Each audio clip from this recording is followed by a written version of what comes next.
Two episodes ago, I spoke about sexual abuse and the case of a 15-year-old victim, a young girl who was attacked by another young boy. And barely 1 month after, here I am still talking about a case of femicide or cases of femicide that have almost become common in our society. Today's talk is titled Femicide, the not so silent killer of women. Sometimes I wonder what runs through the minds of men who attack and kill women.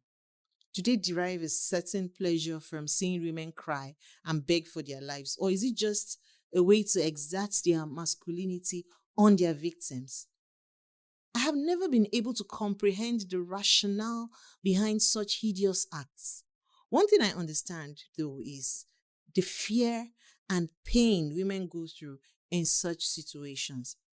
I may not be a victim of femicide, of course, I am here, but I am a survivor of gender-based violence, and I know exactly how it feels to fear for your life.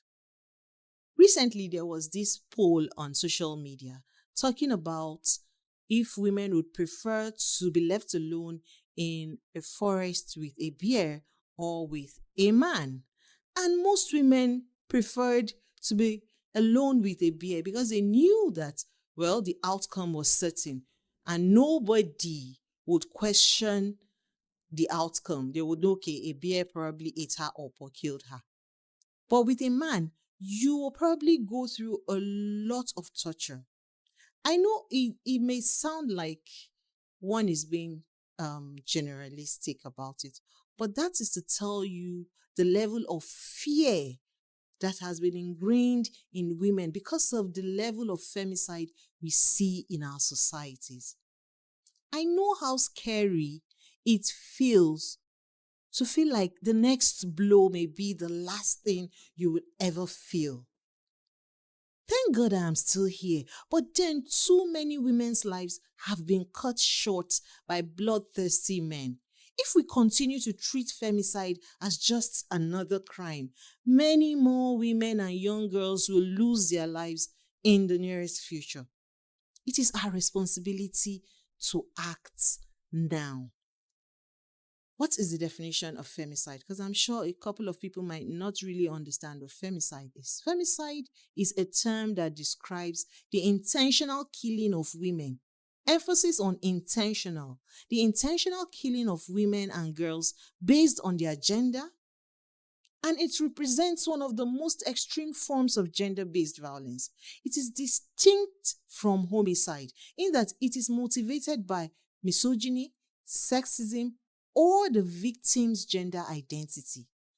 According to the United Nations, femicide can include a range of killings such as domestic violence-related murders, so-called honor killings that are prominent in places like Asia and the Middle East, dowry-related deaths, and the murder of women for resisting traditional gender roles, which is common in Africa. While femicide has existed for centuries, recent years have witnessed a worrying surge in the number of such cases. Now let's look at the global increase in femicide. Femicide continues to rise globally with alarming statistics. In 2022 alone, around 89,000 women and girls were intentionally killed, the highest number in 2 decades, despite an overall drop in homicides. And that tells you a lot. Of these killings, 55%, approximately 48,800, were committed by intimate partners or family members. This means that on average, more than 133 women or girls were killed every day by someone close to them. 133. This is according to the reports by the United Nations Women. Africa in particular has emerged as the region with the highest number of femicide victims. In 2022, Africa recorded an estimated 20,000 victims of femicide, surpassing Asia with 18,400, while the Americas saw 7,900 femicide cases. Europe, on the other hand, had 2,300 cases, and Oceania had only 200 cases. Africa's numbers are concerning, particularly because limited data makes it challenging to estimate trends. In Nigeria, although comprehensive national statistics are difficult to ascertain, several high-profile cases have highlighted the prevalence of femicide, especially those linked to domestic violence. In general, Nigerian women face significant risks from intimate partner violence. Examples of such cases abound, and one that will never leave my memory was that of the popular gospel singer Osinachi. Now let's consider the effects of femicide on women and society. First, it has a psychological effect because it causes psychological trauma and fear. The rise of femicide instills a deep sense of fear among women, contributing to widespread psychological trauma. When women witness or hear about other women being killed simply because of their gender, it can lead to feelings of helplessness, anxiety, depression, all fueled by fear. Many women may alter their behavior, such as avoiding certain places, withdrawing from social life, or living in constant fear of intimate partners or male family members. This pervasive sense of danger affects women's daily lives and restricts their freedom. Also, it impacts families. Femicide not only devastates the immediate victim, but also has long-lasting effects on families, particularly on children. When a mother or sister is murdered, the surviving family members experience immense grief and emotional pain. Children who witness or experience the loss of their mothers due to femicide are more likely to suffer from emotional and psychological disorders, potentially perpetuating cycles of violence in future generations. Also, femicide tends to undermine gender equity. Femicide is a glaring manifestation of gender inequality, and its rise signals a serious setback in the global fight for women's rights. In societies where femicide is prevalent, women's lives are devalued and gender-based violence becomes normalized. This undermines efforts to achieve gender equality, or what I would like to refer to as gender equity, and creates an environment where misogynistic attitudes flourish. The normalization of such violence may also erode public trust in the ability of the legal and justice systems to protect women, discouraging victims of gender-based violence from reporting crimes and seeking help. In Nigeria, for example, I know that in most cases, when women report rape cases, they ask you, what were you putting on? Even if you go to the police to report, they ask you, how were you dressed? Why did you go there? Did you know the man that perpetrated it? And they tell you, I just forgive him. In so many cases.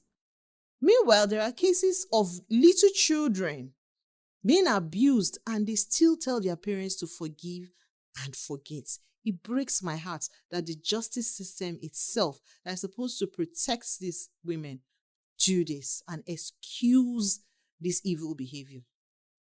Lastly, the economic impact of femicide. The effects of femicide extend beyond individual victims and their families. It impacts the economy as a whole. When women are killed or live in constant fear of violence, their ability to contribute to the workforce is significantly diminished. This affects household income and leads to economic losses on a national level. We all know women are enterprising, but when they constantly live in fear, they might not want to go out and do all that they have to do to bring value to their homes. Now let's consider the factors contributing to femicide. The first is the patriarchal norms and gender inequality in our society. This is a primary driver of femicide, as the persistence of patriarchal norms that view women as inferior In many societies, traditions, and even religions lead to some men overly feeling that they have a power or a right over the lives of other women. Cultural and religious beliefs that value male authority and dominance contribute to the climate in which women's lives are considered expendable. Now, the weak legal system that refuses to protect women is also a problem. In many countries, weak legal frameworks allow perpetrators of femicide to act with impunity. Laws that criminalize gender-based violence are often poorly enforced, and even when perpetrators are prosecuted, they may receive lenient sentences, basically a slap on the wrist. This lack of accountability fosters a culture where violence against women is more or less normalized and goes unpunished. Thirdly, an effect it has is domestic violence. Intimate partner violence is one of the most common precursors to femicide. Many women murdered by their partners have experienced long-term abuse, and their deaths are often the culmination of years of physical, psychological, or sexual abuse. Despite this, many societies fail to adequately protect women from domestic violence or to provide them with the resources they need to escape abusive relationships. Also, I believe that cultural taboos and honor-based violence is a problem. In some regions, cultural practices such as honor killings or dowry-related violence contribute to the high rate of femicide. This is common in India. Women who are perceived as having dishonored their families through their behavior that is considered inappropriate from the lenses of the men in their family, such as probably sometimes having extramarital relationships or seeking independence to get married to whomever they want to, may be killed to preserve the honor of the family. These forms of femicide are often deeply rooted in cultural traditions, making them difficult to combat. Let's consider the strategies for prevention of femicide. We could start by strengthening legal protection. Governments must take immediate action to strengthen laws and legal frameworks aiming at preventing femicide.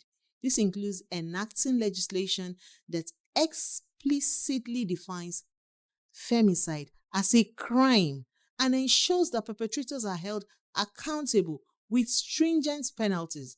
Legal reforms should also focus on protecting survivors of domestic violence by providing them with access to shelters, legal aid, support systems. This establishment of specialized courts or task forces to handle femicide cases can also improve the speed and efficacy of legal proceedings. I would also suggest education and public awareness campaigns. Raising awareness about femicide and the factors that contribute to it is crucial for changing societal attitudes. Public campaigns that challenge harmful gender norms, promote gender equality and equity, and educates people about the dangers of domestic violence can help reduce femicide rates. Schools, community organizations, and media platforms can play a key role in fostering a culture of respect between men and women. Another solution I see or I would suggest is improving support for women at risk. Women who are at risk of femicide, particularly those in abusive relationships, need access to a wide range of support systems. Governments and non-governmental organizations should expand the availability of shelters. I know this is not very common in this society. There should be hotlines and counseling services for survivors of domestic violence. I know in some states there are such hotlines, but it hasn't been popularized so much. This is where education comes in. In addition, providing women with economic empowerment programs can reduce their dependence on abusive partners and give them the financial means to escape dangerous situations. A lot of women stay in abusive relationships because of the fear of surviving outside their relationship. We should also engage men in prevention efforts. To effectively combat femicide, I believe that men must be actively involved in the prevention efforts. Programs should encourage men to reflect on their behavior, challenge misogynistic attitudes, and promote healthy relationships that can be instrumental in reducing violence against women. Involving male leaders, whether they are religious figures, politicians, or celebrities, can also have a significant impact on shifting societal norms. And the final strategy would be to strengthen data collection and research. You can barely find recent data on the number of femicide cases in a society like Nigeria, and this is sad to see. Accurate and comprehensive data is essential for understanding the scope of femicide and designing effective interventions. I challenge the government to invest in data collection systems that track femicide rates and identify risk factors. Research into the causes of femicide and successful preventive strategies should also be prioritized, helping policymakers develop targeted solutions to the problem. To conclude this episode, let me remind you that femicide worldwide is a profound violation of human rights and gender equality. Addressing this epidemic requires a multifaceted approach that includes legal reforms, education, support services, and widespread cultural change. Women deserve to live free from violence and fear, and society at large must take collective responsibility to stop the senseless killings of women simply because of their gender. By implementing the right policies and fostering a culture of respect and equality, we can all work towards eradicating femicide and ensuring a safer future for women everywhere, so that the next time there is an opinion poll, it will not be easy for me as a woman to say, I'd rather be alone in the forest with a bear than with a fellow human simply because he's a man. I hope that triggers you to begin to think on a deeper level about the weight of femicide and what it does to our society. On that note, I'd like to say thank you for listening and see you on the next episode of the Other Side podcast. I am Annabel Kenny. Have a good night.